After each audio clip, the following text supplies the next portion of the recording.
අපි අද කට්ටාන් විදියට මේ පොහොර එක මේක පාවිච්චි කරන හැටි මම ඔයාලට කියලා දෙන්න හදන්නේ. මේක එක සත්තු જાති පිටිම පුනේ කොළ ගස්වල කොළ වෙනස් වෙනකොට ඒකම රෝස ගස්වල එහෙම කොළ අමුතු පහයක් වගේ නේද මේක අනිවාර්යයෙන්ම අපි අලුතෙන් තවන්නකින් මල්තලයක් ගෙනාවට පස්සේ ඒක හිටවුවහම අනිවාර්යෙන් අපි මේකෙන් ටිකක් ස්ප්‍රේ කරන්න ඕනේ. මොකද ඒ වගේ පිළිලා එනකොට අපි දන්නවා මොන වගේ තලවලට තියෙන හානි මොන වගේ දේවල් කියලා අපි දන්නවා. ඒක නිසා අපි අපේ වගාවේකට ඇතුල් කරගන්නකොට පැලේ මුලින්ම මේකෙන් ටිකක් ස්ප්‍රේ කරන්න ඕනේ. පැලේ හිටවලා අපි බලමු අද ඒක හදාගන්නේ කොහොමද කියලා. ඉතින් මුලින්ම වතුර ලීටරයකට ලීටරයක් මේ ස්ප්‍රේ බෝතල් එකට දාගෙන මේ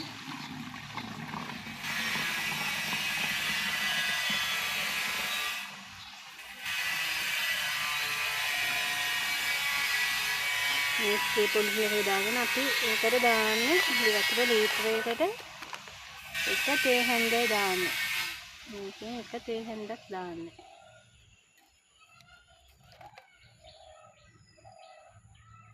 මේක වාසන එක එල්ලුවට පස්සේ ඔයගොල්ලෝ හොඳට සබන් දාගත් හොඳගෙන පිරිසිදු කරගන්න. එහි දාගන්න එපා. අපි අතින් ටුට්ටක් හොම සමන්තත් දාන මේක අපි හොඳට දාලා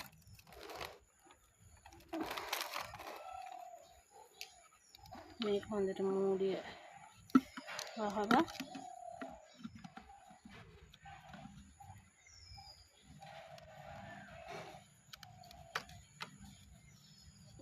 මේක හොඳට පොළවන්න ඕන.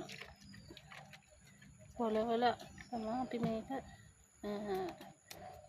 වගාවට එකතු කරන්න බලමු. මේක වගාවට එකතු කරන්න බලමු. මේක වගාවට අපි බලමු මේක වගාවට එකතු කරන්නේ කොහොමද කියලා. අපි මේ පැලවලා හැම මේ කොළයකටම වදින විදිහට මේක හොඳට ස්ප්‍රේ කරගන්න ඕන. මුල් වලටයි පස් වලටත් එක්කම අපි මේක ස්ප්‍රේ කරගන්න. හොඳට කොළ වලට වදින්න පස් වලටත් එක්කම ස්ප්‍රේ කරගන්න ඕන. එහෙනම්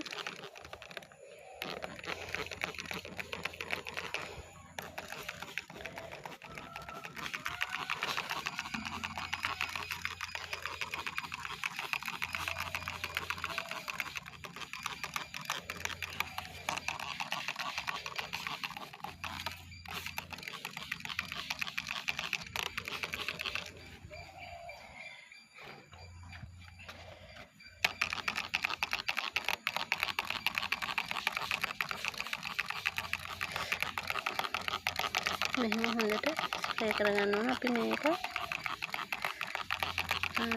සාමාන්‍ය සති දෙකකට කරයක් විතර ස්ප්‍රේ කරත් ඇති. සති දෙකකට දවසක් විතර වගේ ස්ප්‍රේ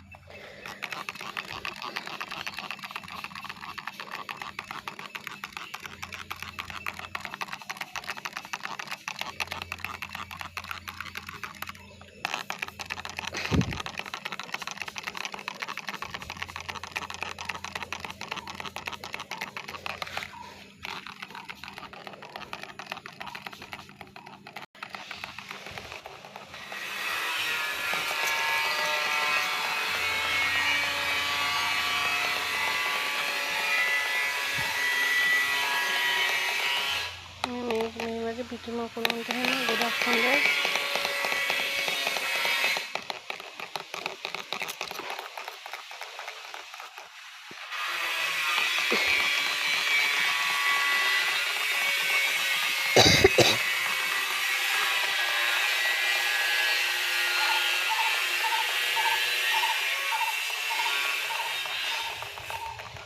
හැම ගහකම හැම කොළයකටම වැඩිම ස්ප්‍රේ කරන්න ඕනේ මේක.